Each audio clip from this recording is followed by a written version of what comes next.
నమస్తే అమ్మా.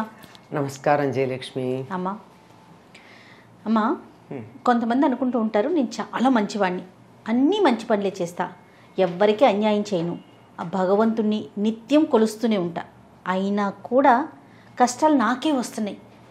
ఎన్నో చెడ్డ పనులు పాపాలు చేసేవారు చక్కగా ఉన్నారు, ఇంత మంచిగా నేను ఉంటున్నాను కదా, నాకే ఎందుకు భగవంతుడు కష్టాలు ఇస్తున్నాడు, నాకే ఎందుకు ఇలా జరుగుతోంది అనే భావన చాలా మందిలో కనిపిస్తూ ఉంటుంది. అవునమ్మా కదా. నాకే అనే కాదమ్మా, ఇంకా ఒక అభిప్రాయం కూడా ఉంది. చెడ్డ పనులు చేసేవాళ్ళు హాయిగా సుఖంగా ఉన్నారు, మంచి పనులు చేసేటటువంటి వాళ్ళు కష్టపడుతున్నారు. ఎవరన్నా కాస్త కష్టపడితే కూడా ఇక్కడ మనం మనకి అన్వయం చేసేసుకుని కష్టపడుతున్నారు అని అనుకుంటాం. ఇది లోకంలో సహజంగా మనకు కనపడుతూ ఉన్నది. కారణం ఏమిటంటే ఎప్పుడైనా సరే చెడుకి ఆకర్షణ ఎక్కువ. ఈ చెడుకి ఆకర్షణ ఉండడం వల్ల చెడు వైపుకి ఆకర్షించబడడం, దానివల్ల తాత్కాలికమైనటువంటి ఫలితాలు పొందడం, వెంటనే ఫలితం వచ్చేసి ఆనందంగా ఉన్నట్టు కనపడడం జరుగుతుంది. ఓకే, కానీ తాత్కాలికం. చెప్పాను, తాత్కాలికం అంటే కొద్ది కాలం ఉండేటటువంటిది. కానీ మంచి వల్ల వచ్చేటటువంటిది ఏమిటంటే కలకాలం నిలిచి ఉండేది, శాశ్వతంగా ఉండేది. ఈ చిన్న తేడా చాలామంది అర్థం చేసుకోలేకపోతారు. ముఖ్యంగా ఈ కాలంలో, అందులోనూ మరీ యువతరానికి ఏమిటంటే అప్పటికప్పుడు ఫలితం కావాలి, ఇన్స్టెంట్ గ్రాటిఫికేషన్. పెద్దవాళ్ళ దగ్గర నుంచి, వాళ్ళ చిన్నతనం నుంచి పొందినవి అలాగే పొందారు, డబాయించి ఆ క్షణాన కావాలనుకుని. అట్లాగే ఇప్పుడు కూడా దేవుడి దగ్గర కూడా ఈ క్షణాన నాకు కావాలి, అంతే అంతే, రేపటిదాకా ఆగను నేను. వాడెవడో ఇవాళ సుఖపడుతున్నాడు అంటే వాడు ఎంతకాలం అవన్నీ అది ఆ సుఖం పొందడానికి ఎంత ప్రయత్నం చేశాడన్న సంగతి మర్చిపోతాం. అంటే ఆ ప్రెజెంటే కనిపిస్తుంది, అదే వాళ్ళ వెనకాల ఉన్న కష్టం కనిపించదు. ఐస్బర్గ్ అని మనకు ఒక మాట ఉంటుంది. అవును, ఎంత ఉంటుంది, ఇంతే ఉంటుంది పైకి, కానీ లోపల ఎంత ఉంటుంది. ఒక చెట్టు ఉంది, ఆ చెట్టు పైన ఎంత ఉందో వేళ్ళు అంత ఉంటాయి కదా, అదెవరికి కనిపించదు కదా, కనిపించదు. అంతేకాదండి, ఒక చెట్టుని కొట్టడానికి గంట పట్టింది అంటే గొడ్డలి పదును పెట్టుకోవడానికి 7 గంటలు పట్టిందన్న సంగతి మర్చిపోతారు ఎవరైనా. అబ్బా, 7 గంటలు గొడ్డలి పదును పెట్టుకుంటే గంటలో చెట్టును కొట్టావు. 7 గంటలు అసలు మనం లెక్కే పెట్టాం. ఒక సంగీత కళాకారుడు చాలా చక్కగా గంట కచేరీ చేశాడు అంటే ఆ గంట కచేరీ వెనకాల ఎన్ని సంవత్సరాల పరిశ్రమ ఉంది. ఓ డాక్టర్ దగ్గరికి వెడితే నాకు ఫలానా వ్యాధి ఉంది అదేదో అడుగుతారు, అడిగితే ఆయన ఏదో 5 నిమిషాలు చూస్తాడు, మందు రాసిస్తాడు, 500 అక్కడ పెట్టమంటాడు. ఒక గీత ఒక 4 అక్షరాలు రాయడానికి 500 తీసుకున్నాడు అనుకుంటాం, కానీ నువ్వు రాయలేవు కదా అది. నీకు ఏం మందు కావాలో గుర్తించి చెప్పడానికి అతను ఎన్నేళ్ళు శ్రమపడ్డాడు, ఎన్నేళ్ళు చదువుకున్నాడు. ఈ వెనకాల శ్రమ గుర్తించకుండా ఫలితాన్ని చూసి మాకు రాలేదనుకునే వాళ్ళు చాలామంది ఉంటారు. ఇది ఒక రకం. ఇది కాక అసలు నేను చాలా, మీది ఇంకోటి అన్నది, నేను చాలా గొప్ప, నీ గొప్ప ఏంటి, నేను చాలా మంచి. ఇంకా చెప్పాలంటే ఏదో సినిమాలో చెప్తాడు, లెవెల్ అయిపోతుంది, అక్కడ వాడిని ఏదో చంపి ఇక్కడికి వచ్చి చీమను రక్షించాను, లెవెల్ అయిపోతుంది అంటాడు కదా. అవును, ఈ చీమను రక్షించడం గురించి ఆలోచిస్తున్నావు కానీ అక్కడ వాడు ఎవడో మనిషిని చంపిన దాని గురించి ఆలోచించట్లేదు కదా. అంచేత మనం నువ్వు చేసిన చిన్న చిన్న మంచి పనులని లెక్క పెట్టుకుని నేను చాలా గొప్ప మనిషిని అనుకుంటున్నావు కానీ నువ్వు చేసినటువంటి చెడ్డ పనులు ఎన్నున్నాయి, అవి ఎందుకు ఆలోచించవు. మనిషికి వాటిని గురించి తలుచుకోవడానికి, గుర్తు చేసుకోవడానికి ఇష్టం ఉండదు. రిఫ్యూజల్ అంటారు సైకాలజీలో, అంటే they refuse to register that. నేను తిట్టానమ్మా ఏదో కారణంగా, నేను గుర్తుపెట్టుకోను, పొరపాటున కూడా నేను గుర్తుపెట్టుకోను, నేను తిట్టాను అయిపోయింది. నేను నీకు ఇంత సహాయం చేస్తా, కలకాలం గుర్తుపెట్టుకుంటానే, జయకి ఇంత సహాయం చేశాను. ఇది మానవ మనస్తత్వం.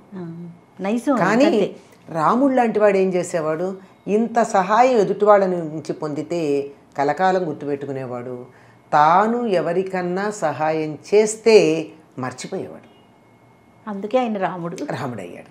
అంటే ఉదాహరణకి మనకు పోలికకి చెప్పాను, మనం అంతలా ఉన్నామా అంటే ఉండే ప్రయత్నం చేయడంలో తప్పు లేదు కదా, లేము, కానీ ఉండే ప్రయత్నం చేస్తున్నానంటే అది చాలు, అంతకన్నా ఇంకొక అక్కర్లా. కనుక మనం చేసినటువంటి పొరపాట్లని తప్పులని లేక పాపాలని ఇంకేదన్నా పదాలు, వీటిని మనం ఏమాత్రం లెక్క చెయ్యం. మనం చేసిన కాస్త మంచిని గుర్తు చేసుకుంటాం. రోజుకి 23.5 గంటలు నువ్వు చెడు ఆలోచనలు చేసి చెడ్డ పనులు చేసి ఒక అరగంట కూడా పూర్తిగా ఉండదు, 10 నిమిషాలు మొత్తం ఏర్పాట్లు అన్నీ కలిపి ఒక అరగంట దేవుడి దగ్గర కూర్చొని నేను పూజ చేశాను, రెగ్యులర్గా చేస్తానండి, అస్సలు మాననండి. అబ్బో నా భక్తి ఇట్లాంటిదా, అక్కడ దేవుడి దగ్గర దీపం పెట్టకుండా దండం పెట్టుకోకుండా నేను మంచిళ్ళు కూడా తాగనండి నిద్రలేచి, ఇంట్లోంచి బయటకు అడుగు పెట్టడం వేరే మాట అని ఇంత కబుర్లు చెప్తారు. నువ్వు చేసే ఆ 10 నిమిషాలు కాక మిగిలిన 23 గంటల 50 నిమిషాలు నువ్వేం చేసావు? అది కూడా అవసరం కదా. అవునవును, అది అవసరం లేదా? నేను ఒక 10 నిమిషాలు గాలి పీలుస్తాను, మిగిలిన సమయం అంతా గాలి పీల్చను, మొత్తం అంతా నేను బతికుండాలంటే కుదురుతుందా? ఎట్లా అమ్మా, సాధ్యం కాదు కదా. కాదు కదా. అట్లాగే ఆ ఆలోచన విధానంలో ఒకటి చూసుకోవాలి. అది లేక తాను చేసిన 1, 2 మంచి పనులు లెక్క పెట్టుకుని నా అంతటి మంచివాళ్ళు లేరు అనుకోవడం. అయినా దేవుడికి నువ్వు దండం పెట్టినంత మాత్రాన నువ్వు చేసిన పాపాలన్నీ ఆయన తుడిచిపారేయాలని నియమం ఏమన్నా ఉందా? ఆయన ఏమన్నా మాట ఇచ్చాడా? నువ్వు పాపం చేసిరా నేను నీకు వెంటనే మొత్తం పాపాలన్నీ పోగొడతాను ఏమన్నా అగ్రిమెంట్ రాసి ఇచ్చాడా? రాయలేదు కదా. కాకపోతే ఏం చేశాడంటే ఆయన అభయం ఇచ్చాడు. అభయం అంటే ఏంటి? నీకు భయం లేకుండా చూస్తాను. భయం లేకుండా చూస్తానంటే ఎవరినో చంపేసి వచ్చి నాకు జైలు శిక్ష పడకుండా చూడమంటే అది అభయం కాదు. అసలు నువ్వు చంపకుండా ఉండే మనస్తత్వం నీకు ఇస్తాను, ఎందుకు భయపడతావు? నువ్వు భయపడే పరిస్థితి తీసుకురాను, నీ ప్రవర్తన భయపడకుండా ఉండేట్టు చేస్తానంత అన్నాడే తప్ప నువ్వు ఇష్టం వచ్చిన చెడ్డ పనులు చేసిరా నేను నిన్ను కాపాడతానని చెప్పింది కాదు. అది మనం అర్థం చేసుకోవడంలో పొరపాటు ఉంది. అభయం అంటే అర్థం అది తెలియకుండా నేను దేవుడికి దండం పెట్టా గనక నేనేం చేసినా నాకు మేలే జరగాలి మంచే జరగాలంటే ఎట్లా కుదురుతుంది? అవును అవును. కనుక మనం చేసే పనులు ఒకటి బేరీజ్ వేసుకోవాలి. రెండోది బాగా గనక గమనించినట్టయితే అత్యుత్కటై పుణ్యపాపై ఇహయేవ అంటే మరీ పాపాలు పుణ్యాలు ఎక్కువైపోతే ఇక్కడే అనుభవిస్తారు. బాగా ఎక్కువ అయ్యేదాకా అనుభవించరు. కనుక కొంచెం కొంచెం ఉన్నవి ఇక్కడ ఖర్చు అయిపోతూ ఉంటాయి, అవి అక్కడ పేరుకుపోతూ ఉంటాయి ఎక్కువ ఉన్నవి. అందువల్ల బాగా సుఖపడుతున్నారు అంటే ఏమో సుఖపడుతున్నారేమో, కానీ మోక్షం వస్తుందా వాళ్ళకి? ఇప్పుడు బ్యాంకులో డబ్బు వేసుకున్నాం, ఆ అకౌంట్లో ఖర్చు పెట్టుకుంటున్నాం, అయిపోతుంది. నేను బ్యాంకులో డబ్బు వేసుకుని ఖర్చు పెట్టుకోలేదు, నాకు ఎక్కువ ఉంటుంది. నువ్వు ఇంత పని చేసి దాని ఫలితం ఇక్కడ అనుభవిస్తే నువ్వు పైకి పెట్టుకెళ్ళడానికి ఏం లేదు. ఇక్కడ నేను అనుభవించకుండా ఉంటే పైకి పెట్టుకెళ్ళచ్చు, అంతే దాచుకున్నట్టు. అసలు ఇవి ఏమీ అర్థం కాక ఊరికే మన వంతు కర్తవ్యం మనం చేద్దాము, ఫలితాల గురించి ఆలోచించొద్దు అనుకుంటే ఉండే సుఖం ఈ లెక్కలు వేసుకోవడం మొదలు పెడితే ఎన్ని రకాల లెక్కలు, ఎన్ని ఇంప్లికేషన్స్, ఎన్ని కాంప్లికేషన్స్ ఉన్నాయో చూడమ్మా. అవును. అంచేత వాళ్ళు సుఖపడుతున్నారు అని అనుకోవడం కాదు అక్కడ లెక్క, చేసిన పుణ్యాన్ని ఇక్కడ ఖర్చు పెట్టేసుకుంటున్నారని లెక్క. అది మనం కష్టపడుతున్నాం, నిజంగా మనస్సులో ఎటువంటి మాలిన్యం లేక, ఇతరులకి చెడు చేయాలన్న ఆలోచన లేక ధర్మబద్ధంగా జీవిస్తున్నావా లేదా?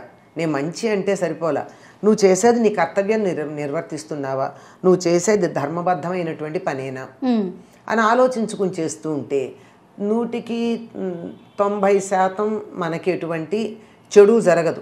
గొప్ప మేలు జరగకపోవచ్చు, కానీ చెడైతే జరగదు.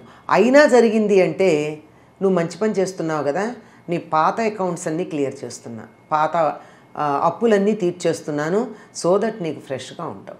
అట్లా అనుకోవాలి. అది ఆ మాత్రం అనుకోవడానికి మనకి ఇష్టం లేదమ్మా. కష్టపడడం ఏమాత్రం ఇష్టం లేదు.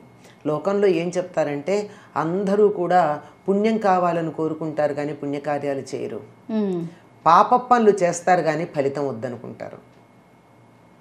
కరెక్ట్ అమ్మా. పాపం పుణ్యమిచ్చంతి, పుణ్యం కోరుకుంటారు కానీ పుణ్యకార్యాలు చేయరు, పాపకార్యాలు చేస్తారు కానీ దాని ఫలితం మాత్రం వద్దనుకుంటారు. ఇది ఈ రెండింటి మధ్య ఉన్నటువంటి తేడాలో చాలా కన్ఫ్యూజన్ ఉంది. అది తెలియక వెంటనే ఇట్లా అనుకుంటారు. దీనికి మరొక ఆస్పెక్ట్ కూడా ఉంది. చాలామంది అంటూ ఉంటారు, మేము ఈ మధ్య లలిత చదవడం మొదలుపెట్టామండి, లేదా హనుమంతుడు ఉపాసన మొదలుపెట్టామండి, మాకు అంతకుముందు లేని కష్టాలన్నీ వస్తున్నాయండి. విన్నారా ఎప్పుడన్నా ఇది? విన్నానమ్మా. అమ్మయ్యా, మీరు చేసిన పని ఫలించిందనమాట అనుకోవాలి. ఎందుకు అంటే ఇల్లు శుభ్రం చేస్తున్నాము, ఫ్లిట్ కొట్టాం, ఏం జరిగింది? మోరీలో ఉన్న బొద్దింకలన్నీ బయటకు వచ్చాయా? అవును. నిన్ను క్లీన్ చేస్తున్నాడు, నీలో ఉన్న చెత్త బయటకు వచ్చింది. Let everything come out, you will be clean. అలా అనుకోవాలి. అదే జరిగేది, అనుకోవడం కాదు. కొన్ని అనుకునేవి ఇది జరిగేది, ఇందులో ఎటువంటి సందేహం లేదు. శుభ్రంగా శుద్ధి చేసేస్తున్నారు, క్షాళనం చేసేస్తున్నారు, శుభ్రంగా సబ్బు డిటర్జెంట్ పెట్టి ఉతికేస్తున్నారు, చింతపండు ఉప్పు పెట్టి ఇత్తడి కిలుము పట్టిన పాత్రను తోమేస్తున్నారు, మాసిపోయిన బట్టని డిటర్జెంట్ పెట్టి ఉతుకుతున్నారు. ఆ క్లెన్లీనెస్ కోసం చేసే ప్రయత్నంలో ఇలా బట్ట పిండితే అబ్బా పిండేస్తుందండి నా జీవితం, కష్టాలు అంటాం, కానీ మురికంతా పోతుంది, మురికిపోతోంది, యూ విల్ బి క్లీన్. ఇది కానీ ఓర్చుకున్నట్టయితే ఇంకా బ్లిస్ అన్నదే ఉంటుంది. ఇది అర్థం కాకపోవడంతో ఉంది. పాపాలు అనుభవించారా? ఇంకొక మాట చెప్తాం, మంచి ఉదాహరణ మీకు అర్థమయ్యేటట్టు. మహాప్రస్థానం అయిపోయాక ధర్మరాజు పైకి వెళ్ళాడు. వెడితే ఆయనకి ముందు ఏం చూపించారు? నరకం చూపించారు. నరకానికి వెళ్ళడం ఏమిటి? ఆయన ధర్మరాజు అంటే అబద్ధం లాంటిది ఆడాడు కదా, అందులో నరకం చూశాడంతే, నరకంలో యాతనలు అనుభవించలే. మనం ఈ తప్పు పని చేస్తే అనుభవిస్తాం, తప్పు చేసేవాళ్ళని ప్రోత్సహిస్తే మన వాళ్ళు కష్టపడుతుంటే చూస్తాం, అది నరకమేగా. అది కదా, అదే ఆయన చేసింది. తీరా అక్కడ చూస్తే పాండవులు నరకంలో ఉన్నారు. ఆ తర్వాత స్వర్గానికి తీసుకెళ్ళారు. స్వర్గానికి తీసుకెళ్తే దుర్యోధనుడు ఆయన తమ్ముళ్ళు అందరూ స్వర్గంలో ఉన్నారు. ఆశ్చర్యపోయాడు ధర్మరాజు, ఇదేమిటి ఇన్ని పాప పనులు చేసిన వాళ్ళు ఇక్కడున్నారేమిటి అని. నా తమ్ముళ్ళు మంచి పనులే చేశారు, కానీ నేనైతే కొంచెం చేశాను, వాళ్ళు కొంచెం ఎక్కువ చేస్తుంటారు, వీళ్ళు నరకంలో ఉండడం ఏమిటి అంటే ఏది తక్కువ ఉంటే అది ముందు అనుభవిస్తారట. ఓహో, వీళ్ళు తక్కువ పాపం కనుక టకటగా అనుభవించేసి వెళ్ళి పుణ్యలోకాల్లో ఉంటారు. వాళ్ళు చేసిన మంచి పనులు తక్కువ, అందుకని స్వర్గం అనుభవిస్తారు, తర్వాత అనుభవించేసి వచ్చి నరకంలో పడతారు. అంటే నేను చెప్పింది చాలా డిఫరెంట్ యాంగిల్స్ చెప్పాను, డైమెన్షన్స్. ఇవన్నీ క్రోడీకరించుకుంటే తప్ప మనకు అర్థం కాదు. ఎందుకు అనుకుంటాం? పూర్వజన్మలు, ఇప్పుడు జన్మలు, ఖర్చు అవటాలు, తప్పులు అయిపోవడాలు, వీటన్నిటిని మించి నేను పూజలు చేస్తున్నాను, నాకు ఫలితం రాలేదంటే అసలు ఎవడు చేయమన్నాడు నిన్ను? దండం పెట్టుకో, మనస్ఫూర్తిగా ఉండు. ఒకవేళ చదువుకుంటే స్తోత్రాలు చదివితే తప్పులు లేకుండా చదువు. తప్పులతో చదివితే ఏమవుతుంది? తప్పుడు ఫలితమే వస్తుంది. చదవకపోయినా పర్వాలేదు. నాకు ఫలితం కావాలి అని అడిగితే ఫలితం వస్తుంది. ఫలితం కావాలి అంటే ఫలితం ఎట్లా వస్తుందమ్మా? పాండమే రానప్పుడు. అమ్మ మరి ఇంతే అంటే అమ్మ నీకు దండం అని చాలదా? అయ్యా నీకు దండం అని చాలదా? నువ్వు ఇవన్నీ చదవడం దేనికి? తప్పుడు ఉచ్చారణతో, అన్ని రకాలైనటువంటి దోషాలతో ఇవన్నీ చేసి నాకు ఫలితాలు రాలేవంటే ఎట్లా వస్తాయమ్మా? ఎన్ని కోణాల్లో ఆలోచించాలో ఒకటి వచ్చింది అంటే. అవును, అలాగేనమ్మా, చక్కటి వివరణ చెప్పారు. నమస్తే.